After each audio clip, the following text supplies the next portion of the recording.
જય શ્રી કૃષ્ણ દોસ્તો. મહાન ગ્રંથ અને તેના રચયિતા તો સૌપ્રથમ આર્યભટ્ટ. તો આર્યભટ્ટ દ્વારા 10 ગીતિકા ગ્રંથ અને આર્ય સિદ્ધાંત ગ્રંથ લખવામાં આવ્યો છે. બીજા નંબરે ભાસ્કરાચાર્ય. તો ભાસ્કરાચાર્ય લીલાવતી ગણિત ગ્રંથ અને બીજ ગણિત ગ્રંથ.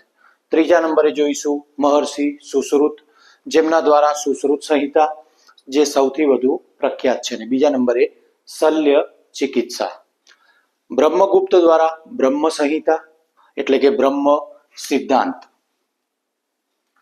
વાઘભટ્ટ દ્વારા અષ્ટાંગ હૃદય ગ્રંથ. ત્યારબાદ નાગાર્જુન દ્વારા 2 લખવામાં આવ્યા છે કે રસ રત્નાકર અને આરોગ્ય મંજરી. અને છેલ્લે વરાહમિહિર દ્વારા બૃહદ સંહિતા અને પંચ સિદ્ધાંતિકા. આ મહાન ગ્રંથો અને મહાન ગ્રંથો રચનાર તમામ પરીક્ષામાં આઈએમપી ખૂબ જ પૂછાય છે. આ વિડીયો પસંદ આવ્યો હોય તો લાઈક, શેર, સબસ્ક્રાઇબ કરજો. Thank you very much.